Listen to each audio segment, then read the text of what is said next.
Hey guys, welcome back to my channel. This is Alex from Alex's Innovations, and today I'm going to show you my craft fair setup process.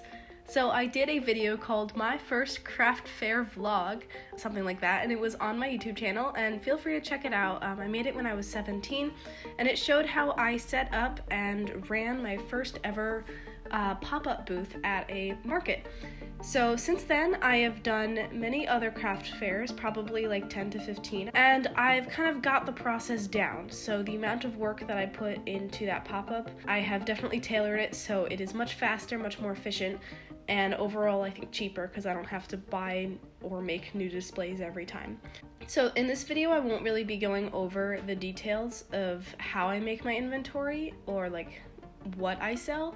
I'll mostly be going over, once you've decided what you want to sell, like how to set up, so what to pack, how to set up your table so that people want to buy from you, and just like general tips and tricks to keep in mind. So this video isn't really structured like a how-to guide, it's more of just me filming myself setting up, I think. But yeah, I figured I would just take you through what the night before kind of looks like. One item that usually sells really well for me are earrings at a market. These typically do better than selling on my online Etsy shop. I think people just like looking at the earrings more, they like touching them, feeling how heavy they are, seeing the size relative to, you know, their face. And they're also pretty cheap. I sell my earrings between $8 and $10, which I think is a fair price. And it allows for like a more affordable option, because sometimes if people like see a bracelet for $25 or like a plushie for $50, they're gonna be like, oh, like, I can't spend that much money, even if it is worth $50. The reason why I didn't do like a spoken intro, like why you can't see my face right now while I'm doing a voiceover, is because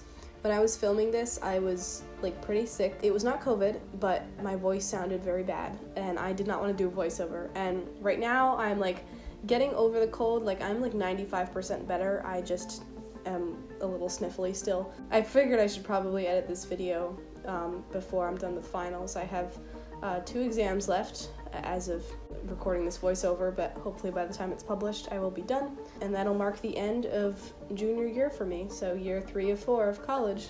Seems like only yesterday, like I made my moving into my freshman dorm video, where that was a very fun video. I watch that sometimes, and then I realized that I'm not really nostalgic for COVID anymore. No thanks. Alright, now that I've actually made the earrings, it's time to put them on the little earring cards so they're not just floating around on a table.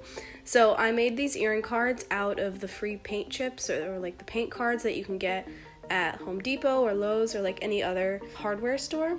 So I cut them down to the size like a little smaller than a business card, and then individually poked 2 holes in each of them with a thumbtack, and that's how I get free earring cards. They're a little annoying to make. I know you can buy them with the holes pre-cut already, but these are a little cheaper and they reduce my costs, so they make prices cheaper for you guys. What I'm doing here is I'm sticking each earring in, and then I'm putting a little like rubbery backing on the end. If you've worn earrings or ever bought earrings from a small business, you know what these things are. But they just keep the earrings on the card so they don't slide off in case if they get turned upside down somehow, and it keeps everything looking nice.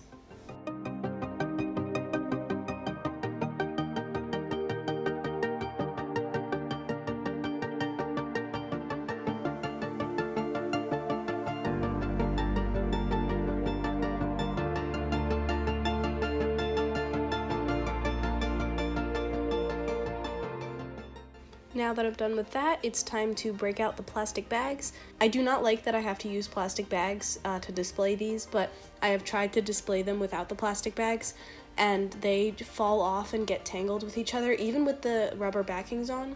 So I've found that having the plastic bags, also just for hygienic reasons, because if multiple people touch it and then it's going in your ears, you know, you don't really want to think about who's touching it before.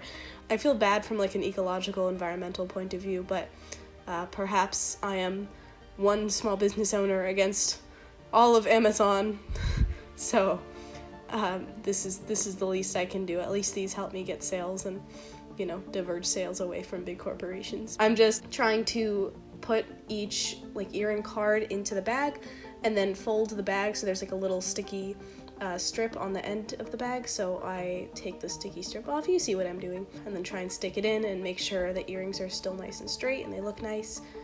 with these daggers right here.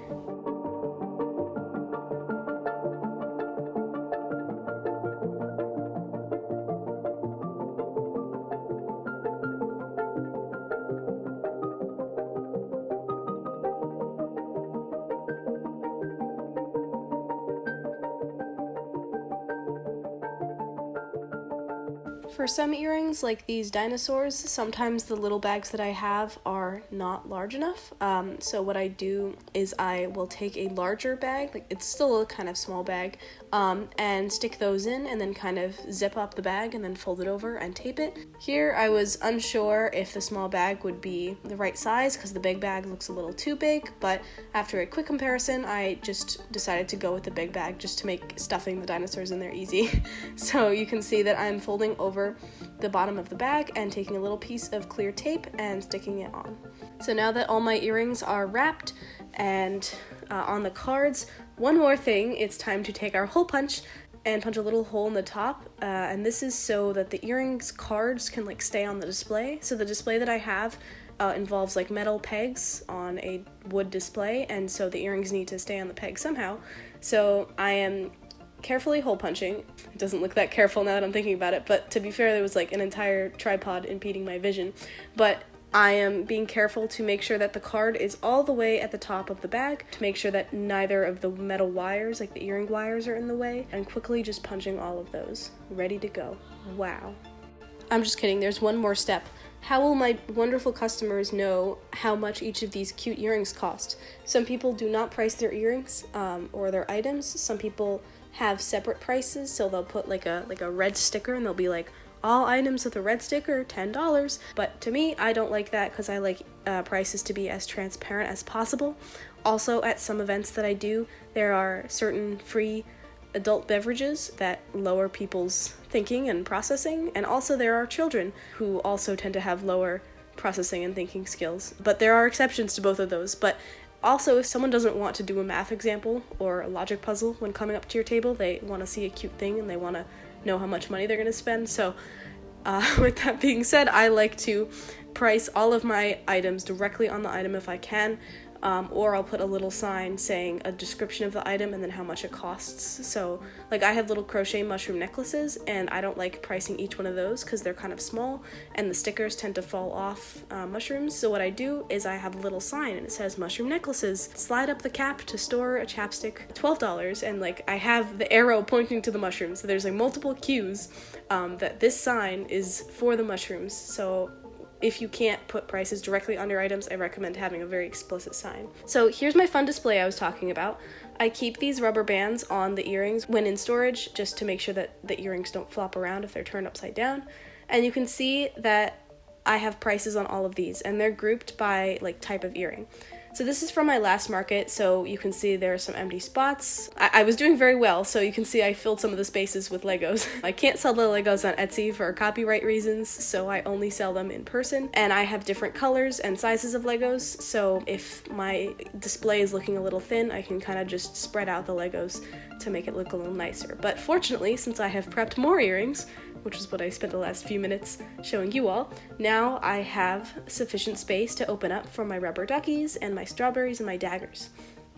So here I'm sticking them on.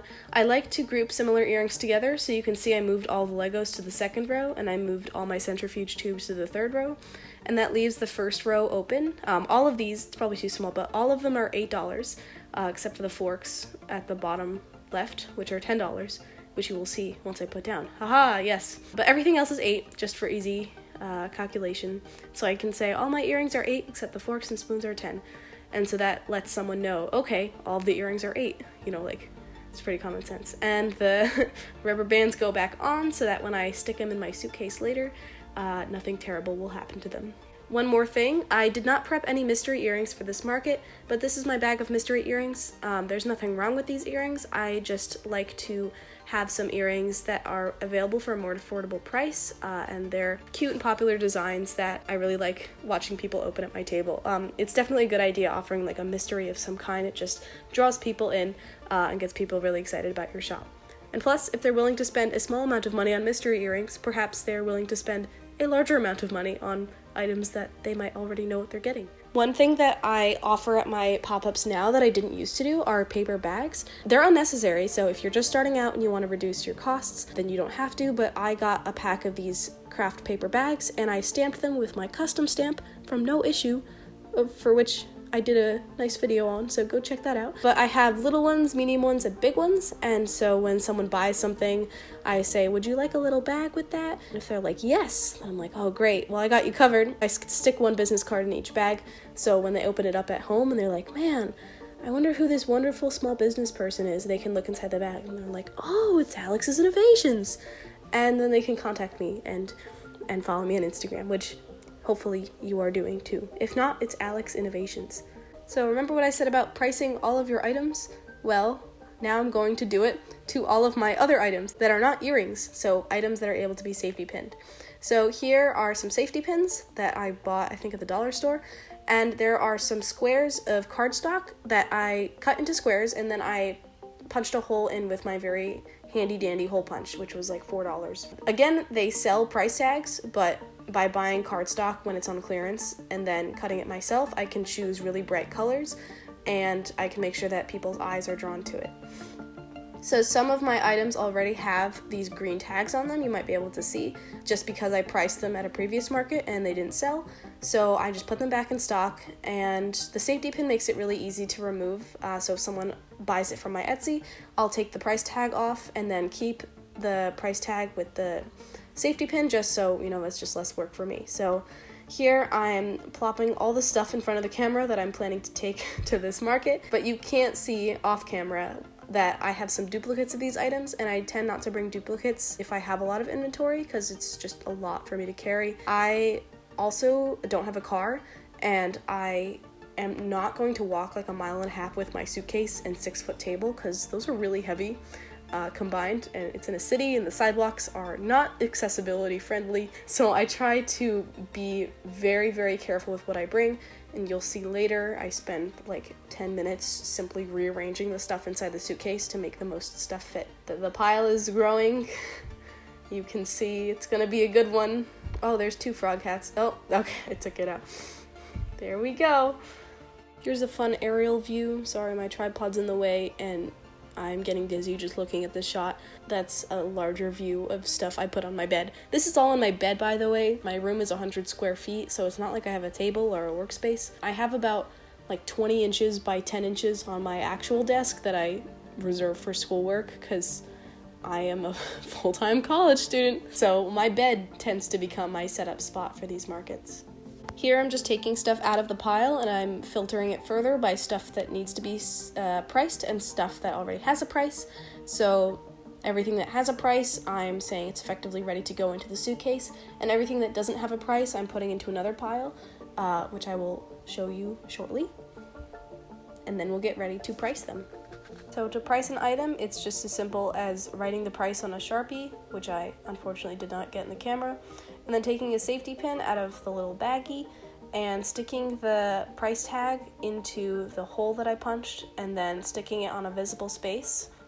So like not the bottom, not the tail, but the fin. So I make sure that it lays upright, like when you just put him down. And that way I have to spend as little energy like rearranging stuff on my table, and I don't want to be nervous about like, oh, I hope the prices are showing. Like this way I'll make sure that they're showing pretty well if I place my prices well. So I'm just repeating this process again with a recycled hat. This hat's really cool, just an aside, because I make it from recycled or secondhand yarn. I choose the colors myself, and I crochet like 2 threads together and then individually comb out every single time the yarn changes at the end. So I'm working on one of those right now as I voiceover. It's so cool, and I have another market tomorrow, which is why I decided I probably should do this voiceover and get these clips off my phone.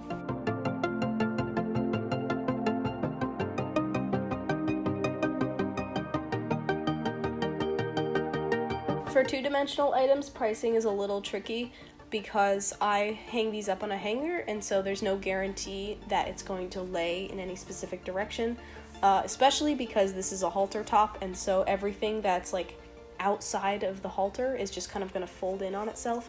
So really not an optimal way to display, but I have nothing better. And also for wearable items, I like to put a size, like an approximate size. So I put M-L, so medium or large, based off of what I know my size is and how the item fits me. It's just an estimate, but I always let people say they can, you know, hold it up to themselves or try it on over their clothes if they're careful. I really like selling clothing in person because it's much nicer for someone to, you know, try on a piece of clothing. Plus, you know, you can't Google Alex's Innovation size chart like you can for something like Old Navy. So it's nice to just have that in-person capability available. This is a sweater that I made also with secondhand yarn. There's a thrift store or a scrap art store. They had a huge yarn sale for Earth Day. So it was like fill up a huge plastic bag for a very discounted amount. So it was really nice to go there and know that I'm saving the earth, and also just these colors were gorgeous. I didn't walk into the store thinking I'm gonna make a sweater. I just got home, put all the yarn down, and I was like, this is a gorgeous color combination. I gotta make something out of it.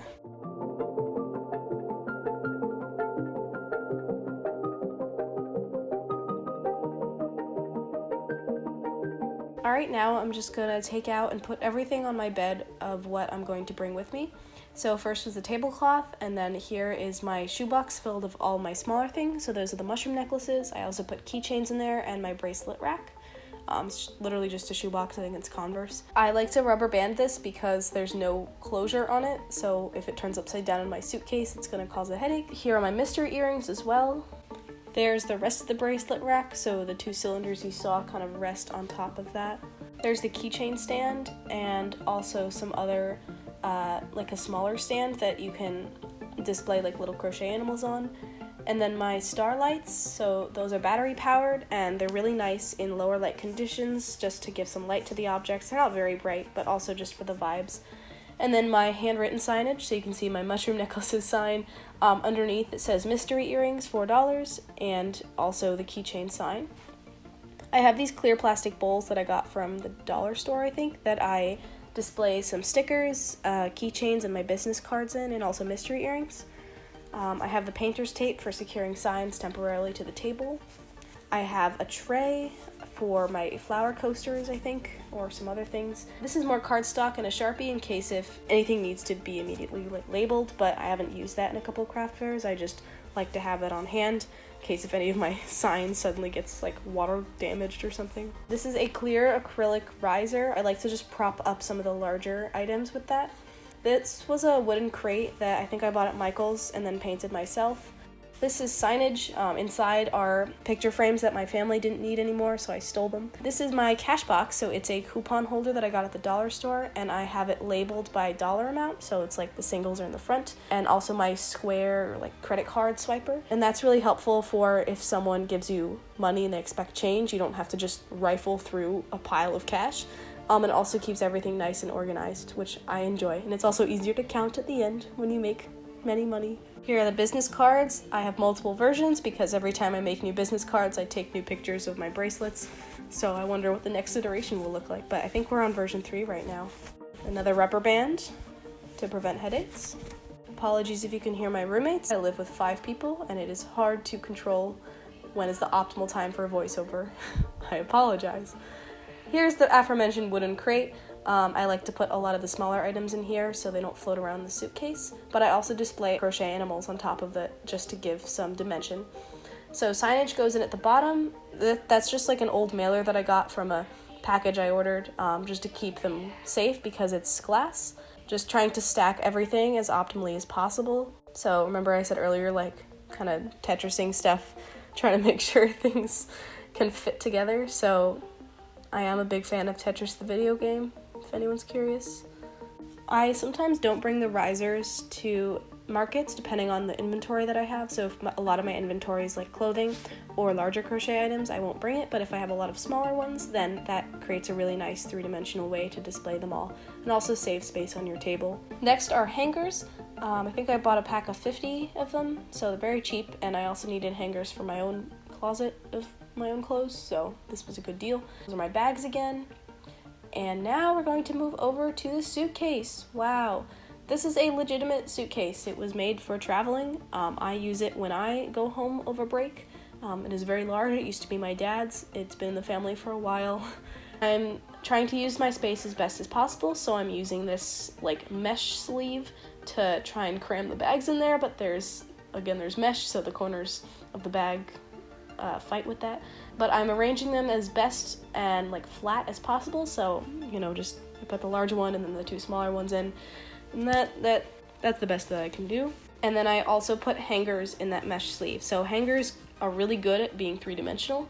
I want to make them 2-dimensional, so I put half in one side and then try to stagger the other half just to try and make that as flat as possible, but it's not perfect. Let's zip it all up. Apologies for the shot here. There we go.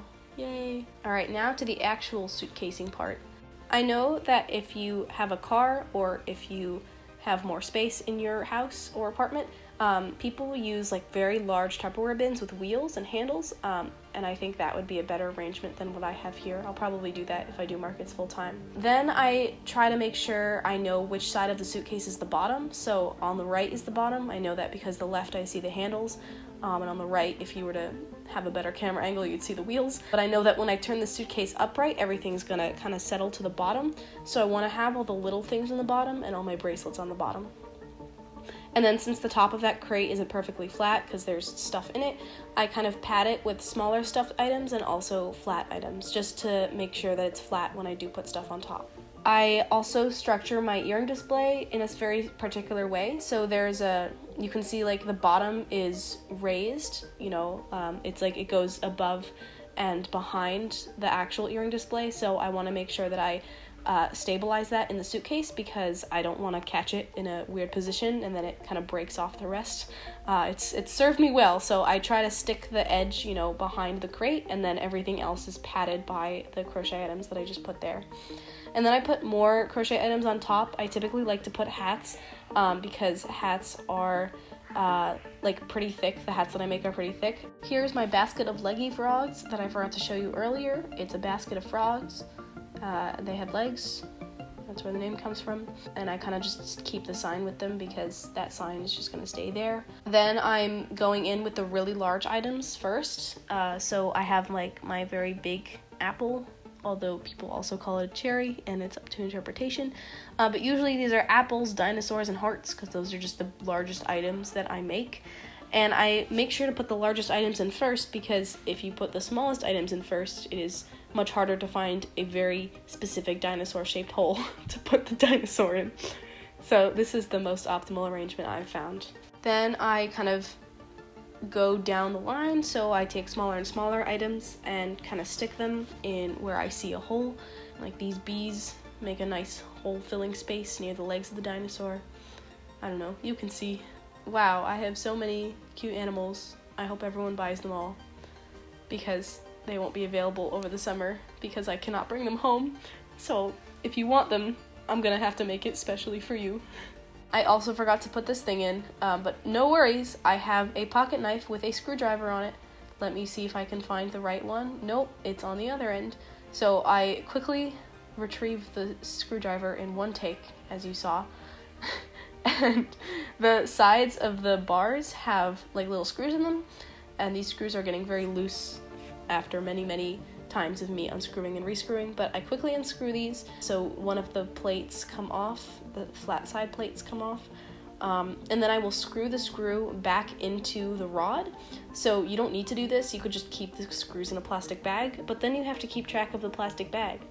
And you can put them in your pocket, but then you have to make sure that they don't fall out of your pocket. So to save headaches, a common theme here, I screw them back into the rod. So you can see I'm putting it back, and I only do like 1 or 2 turns with my hand just to make sure that it really stays in there and it doesn't, like get released in the middle of a plushie or something, because that would be a nightmare.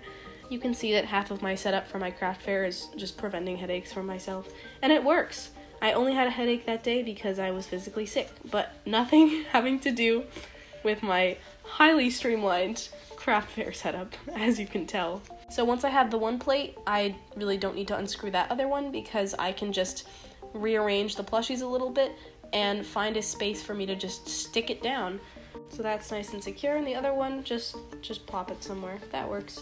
Now that all the three-dimensional items are in place, I can take my keychain stand, which I also realized I forgot to place. That has a similar setup to the earring stand, where it kind of, like, the bottom is rounder or larger than the rest of it. So I kind of have to brace it with some other things, so you can see I'm, like, kind of sticking it underneath some things, and it's stabilized by the side of the suitcase. Now I'm taking the really small things, just stick them in there. Now I'm going in with the flat things. So the flat things are nice because they are flat, so you can kind of just stick them anywhere as long as they're, like, uniform and you can still close the suitcase. So these involve my hats. They also involve my shirts and bags and other things that I tend to hang up on my clothing rack as opposed to displaying on the table.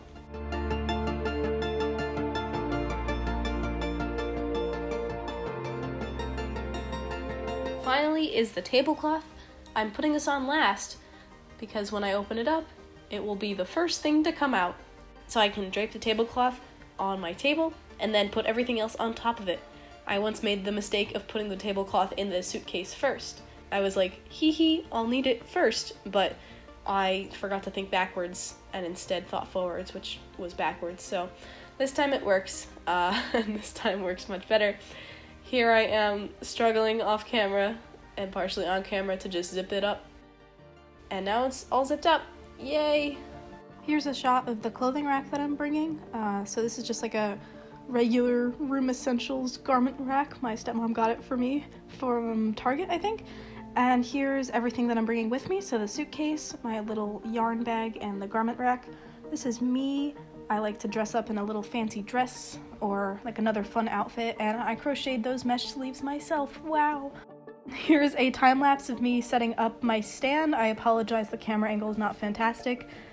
This was during a school-run fashion show, so my college was doing a fashion show for their fashion magazine, so I didn't want to get in the way, so apologize this very poor camera angle. Here's another market setup that I was at a couple days later that I decided to film, but also this was a very unflattering camera angle for me because it was mostly my butt in all the shots because I forgot the camera was there, so I set up with my back to the camera, unfortunately.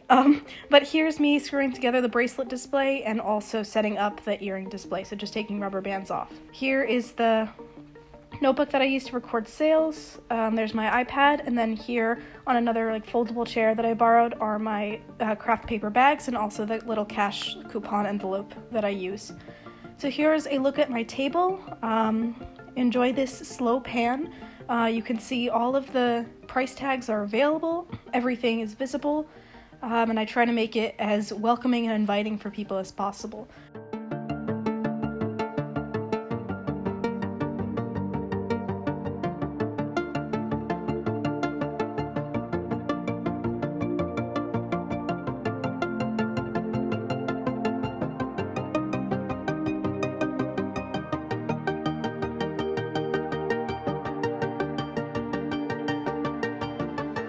And the earring display and bracelet display kind of make a nice three-dimensional rising look from the back. I have my keychain stand, which also rises above. The frog basket and the risers also help with this a lot, just to make the table as warm and inviting as possible. When I'm at my table, I like to crochet.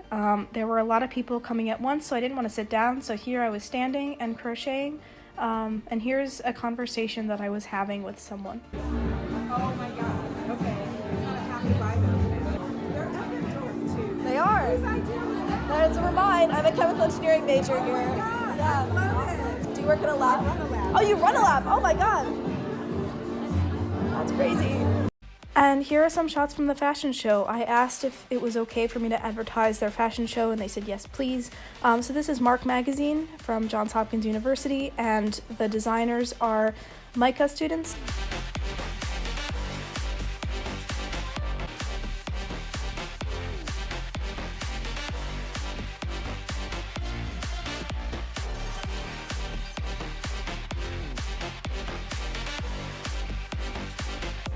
Last semester, I was fortunate enough to be chosen as a model for this magazine. I felt so cool. I felt like such a cool kid. Here's the photo that I was featured in. I had a full page spread, and I felt so famous. This is the table set up at the end of the night, so you can see some things are missing. A lot of things are not. So this show only ran for about an hour and a half. That's how long I was there. And also, these are a lot of college students that may not have the greatest income, so they might not want to be able to spend like $30 or $40 on a plushie, and that's totally okay. But this craft fair, I did well. I made about my hourly rate, so after a profit, I made about $140. The vendor fee was free, so I didn't have to pay anything since this was a student-run event, but I did pay for an Uber to my house to the venue and back because I cannot carry a huge suitcase and a clothing rack all by myself. I was also very sick on this day. I think I had a cold or something, a bad cold, so I wasn't physically able to do that. So it was nice to just spend like $20 just to make my life a whole lot easier. So yeah, that's it. Thank you so much for watching. I hope you enjoyed. I hope you got something out of this video. I'm more than happy to answer any questions you may have, and I really want to help. So I hope this video helped. Good luck at all of your craft fairs and makers markets that you may attend, and I wish you the best of luck. Thanks for watching.